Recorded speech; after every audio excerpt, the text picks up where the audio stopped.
Well, good evening, everyone, and thanks for tuning in and joining us for tonight's devotions. I do hope that you'll be blessed by these devotions. I want to read from Mark chapter 1 and verse 35. Very early in the morning, while it was still dark, Jesus got up and he left the house and he went off to a solitary place where he prayed.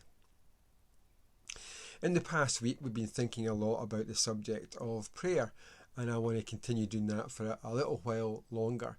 And as I said at the start, I'm walking a well-worn path on prayer. Prayer is perhaps one of the most written about subjects in Christian literature. And its popularity probably reflects two things. On the one hand, I think we get a sense of how important prayer is. Nicky Gumbel, who wrote the Alpha Course, has said prayer is the most important activity of our lives. It's the way in which we develop a relationship with our Father in heaven. Jesus prayed and taught us to do the same. Prayer brings us peace, it refreshes our soul, it satisfies our spiritual hunger, it assures us of our forgiveness. Prayer not only changes us, it also changes situations because God answers prayer. So we know that prayer is really important. We sense that. But equally, we also sense that we are, as Pete Greek observed about himself and his friends, horribly bad at it. At least the best we can probably say is that we are not as good at it as we would like to be.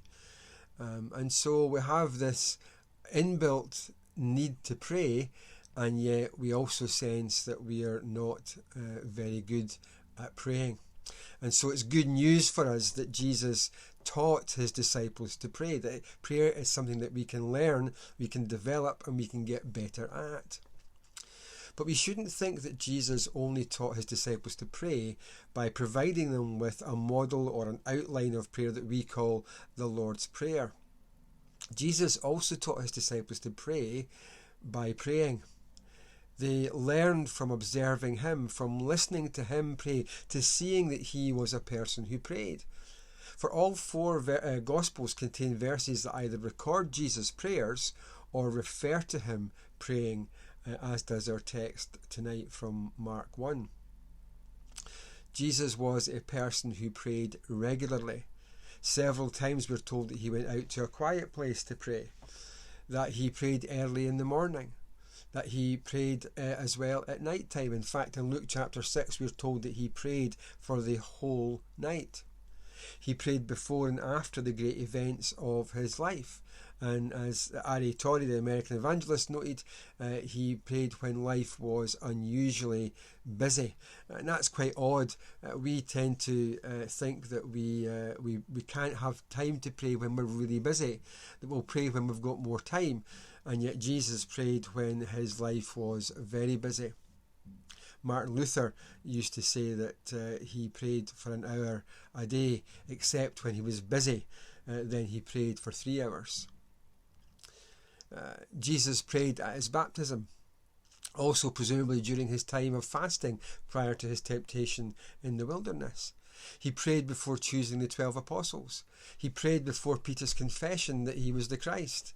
He prayed at the transfiguration. He prayed the grace before meals.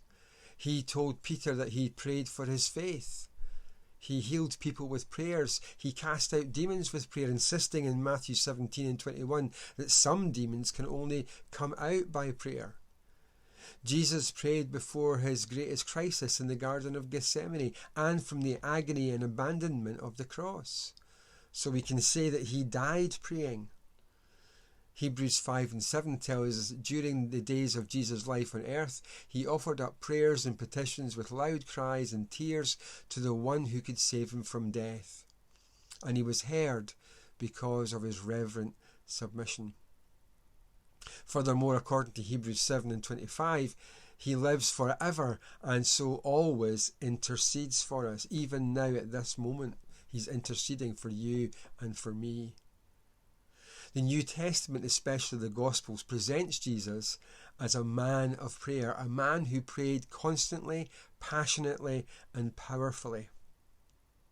Jesus' disciples learned to pray not because he taught them the so-called Lord's Prayer, but because he was a man of constant prayer and taught them primarily by his own example. Parents, if you want to teach your children to pray, then let them see and hear you praying. The Acts of the Apostles picks up where the Gospels finished. And right at the start, what do we see?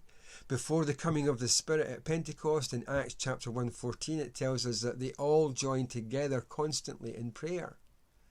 After the coming of the Spirit at Pentecost, in Acts 2, we read in verse 42, they devoted themselves to the fellowship, to the breaking of bread, and to prayer. The book of Acts is a story of prayer constantly being answered.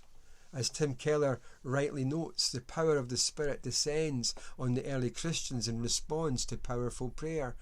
And leaders are selected and appointed only with prayer. In Acts 10, Peter was in prayer on the roof of the house when God gave him a vision of non-kosher foods, inviting him to eat them. It was that vision and its message that made Peter accept the invitation to go to the house of Cornelius and preach the gospel to them, which he did. And they were saved and baptized in the Spirit. And it was that incident that propelled the mission to the Gentiles, a mission of which we are beneficiaries today. In Acts 12, it was the earnest prayers of the church that sent an angel to Peter's prison cell to release him. In almost every chapter of Acts, someone is either praying or a prayer is being answered. In his letters, Paul is not only constantly praying for the churches, but exhorting them also to pray. In 1 Thessalonians 5:17, he tells them to pray without ceasing. So Jesus, the Word made flesh, God incarnate, was a man of constant prayer. Jesus felt the need to pray and prayed passionately, sometimes with tears. But always he prayed and prayed. Now, if Jesus, God in the flesh, the Word became flesh, the one who was with God at the beginning, who was with God in the beginning, who was God in the beginning, who became flesh, the one who stilled the storm, the one who raised the dead, if he needed to pray, then surely our need to pray must be even greater. When you consider who Jesus is and his example of a life steeped in prayer, our prayerlessness looks all the more astounding. Prayer has always been a foundational aspect of the relationship between God and his people.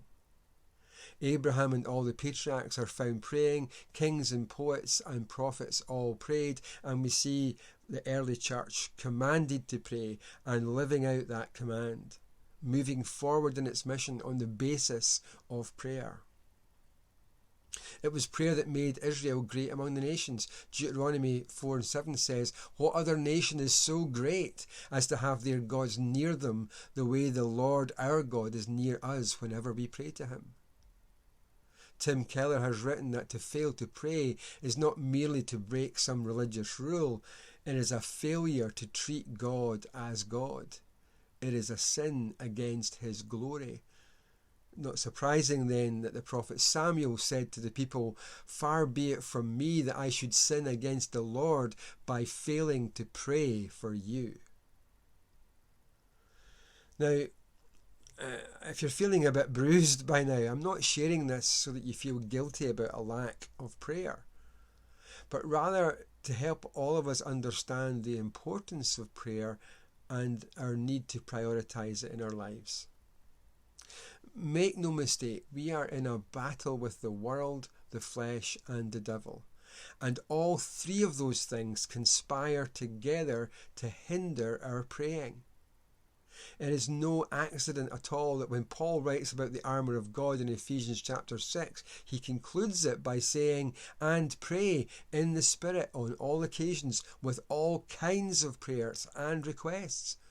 With this in mind, be alert and always keep on praying for all the saints. Pray also for me." On March 19th this year, President Donald Trump said regarding this pandemic, "I don't see it as an act of God. I see it as something no one saw coming. I don't agree with that statement. I think that the Bible gives plenty of warning about events like this and why they come about. And so I think this pandemic is an act of God through which He is summoning us to faith, and in that faith to a deeper encounter with Him in prayer. For if we cannot pray now, in the greatest crisis of our times, well, tell me, when can we pray? Thanks for listening.